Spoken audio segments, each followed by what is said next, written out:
Nous voici dans l'exercice 5 de brevet des collèges de métropole de juin 2016.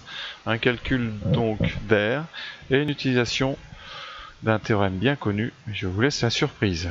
A tout de suite pour le corriger.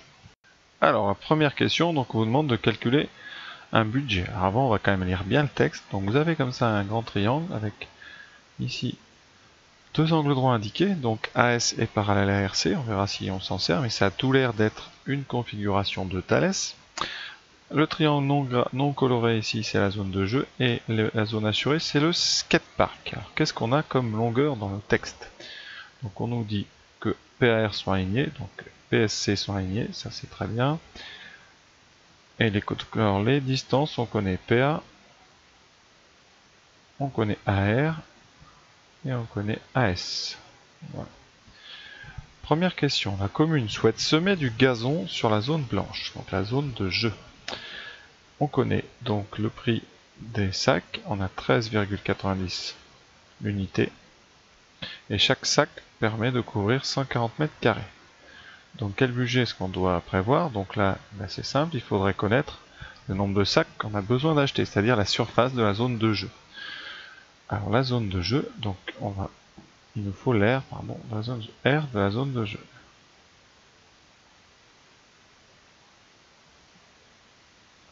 Alors la zone de jeu, qu'est-ce que c'est? C'est la zone, c'est l'air, donc le triangle.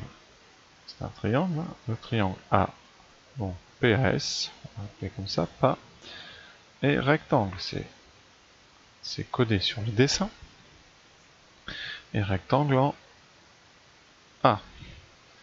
Donc, si vous utilisez cet angle droit, donc l'aire du triangle PAS, c'est base fois hauteur divisé par 2, à condition d'avoir une base et une hauteur. Eh bien, on va choisir tout simplement, par exemple, la base, ça sera AS, et la hauteur correspondante, puisqu'il y a un angle droit, ça sera AP, divisé par 2. AS, on a dit que c'était 18, multiplié par AP, c'est 30, divisé par 2. Donc, si on veut, on peut faire ça comme ça. 18 divisé par 2, ça vous fait 9, 9 fois 30, 270, et on était en mètres, donc 270 mètres carrés. Or,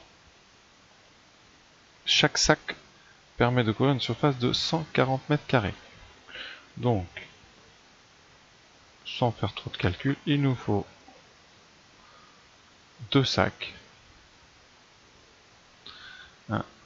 qui permettent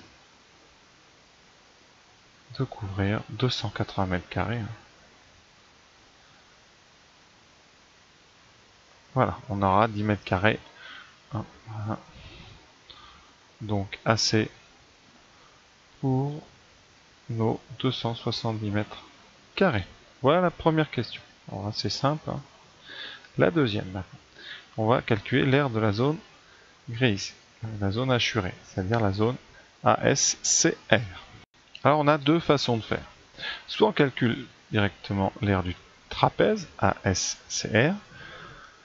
Dans ce cas-là, il nous faudra petite base, grande base et hauteur. Donc on a une hauteur parce qu'on a un angle droit ici, vous voyez. Mais il nous manquera CR. C'est la première méthode. Deuxième méthode, on calcule l'aire du grand triangle et on va lui enlever l'aire du triangle PAS.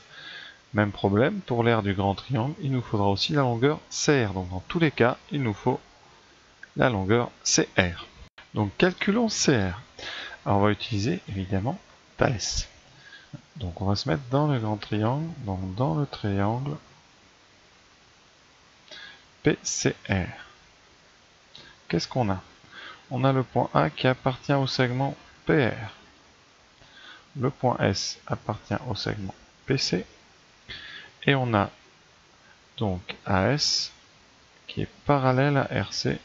Alors ça, je ne l'avais pas dit avant, j'aurais peut-être dû le dire avant. Hein. Ici, donc AS est perpendiculaire à PR, c'est marqué sur le dessin. CR est perpendiculaire aussi à PR. Vous avez donc une perpendiculaire commune, donc AS est parallèle à CR. Quand deux droites sont perpendiculaires à une même troisième droite, les deux droites sont parallèles. Donc voilà pourquoi on a ça. Donc on est tout à fait dans une situation de Thalès. Donc, d'après le théorème de Thalès,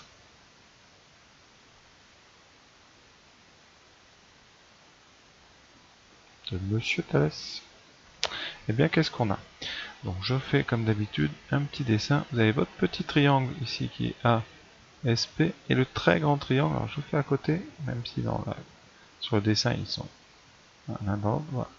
Et vous avez un rapport de proportionnalité entre les deux. C'est-à-dire que C, donc si on va du petit au grand, P va donner P, S va donner donc C, et A va donner R. Donc vous pouvez faire des rapports de longueur avec tout ça.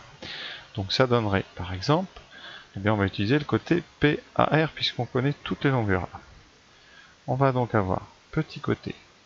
Alors on peut commencer soit par petit, soit par grand. Comme on veut CR qui est un grand côté, on va commencer par les grands côtés. Donc on va écrire PR divisé par PA, donc grand côté divisé par petit côté ici, qui va être égal eh bien, à grand côté CR divisé par le côté AS. Et on va inscrire tout ce qu'on connaît là-dedans. Alors, on connaît PR. PR, c'est 30 plus 10. PA, c'est 30. CR, c'est ce qu'on cherche. Et AS, c'est 18. Et là, on va faire donc ici produit en croix. CR va être égal donc à 30 plus 10, 40, fois 18 divisé par 30. Alors on va comme d'habitude essayer sans la machine tout d'abord. Alors vous avez ici 40 et 30, donc on peut déjà simplifier par 10. Et 18 et 3, ça va faire ici 6. Donc on a CR, on va le laisser à droite, qui vaut 4 fois 6, 24. Donc CR égale, première étape, on va le mettre en rouge. Donc première étape importante, CR vaut 24 cm. Maintenant on va calculer notre R assuré. Alors, méthode numéro 1, le trapèze ASCR, qui est rectangle, c'est un trapèze rectangle en R et A. Donc qu'est-ce qu'on a? L'aire du trapèze. Donc du trapèze. C'est donc petite base. Bon, on va commencer grande base plus petite base. Voilà. Multiplié par la hauteur divisé par 2. Donc ici, on va utiliser comme petite base AS. Donc ici, on a petite base. Donc je voulais d'abord commencer par la grande base. Grande base, donc CR qu'on connaît, plus AS qu'on connaît, fois la hauteur ici qui sera AR, divisé par 2. Avec les nombres, ça donne donc CR, on a trouvé 24, plus 18, fois AR qui vaut 10, divisé par 2. Donc, alors 10 divisé par 2 déjà, vous pouvez calculer, ça fait 5. Ensuite 24 et 18, 34 et 8, 42. Ça donne 42 fois 5. 5 fois 40, 200, et 2 fois 5, 10, donc 210 mètres carrés. Avec, donc, je vous propose une deuxième méthode avec les deux triangles, méthode 2. Hein, donc l'aire du triangle, PAS. On a déjà calculé ça tout à l'heure, c'était 270 mètres carrés. Ensuite, l'aire du triangle PRC. On a une hauteur, on a un angle droit ici en R, donc on a PR fois RC divisé par 2. PRC 40 fois RC, c'est R qui vaut 24, divisé par 2. Donc là on peut diviser comme ça, on simplifie par 2, 20 fois 40, 20 fois 24, donc 10 fois 24 ça fait 240, donc ça fait 480 mètres carrés. Et l'aire du trapèze, c'est très simple, eh bien c'est la différence entre l'aire de PRC et l'aire de PAS, c'est-à-dire 480 moins 270, et ça donne 210 mètres carrés. Donc réponse, l'aire du skatepark vaut 210 mètres carrés. Et voilà cet exercice qui s'achève. À très bientôt et merci encore d'avoir été jusqu'au bout.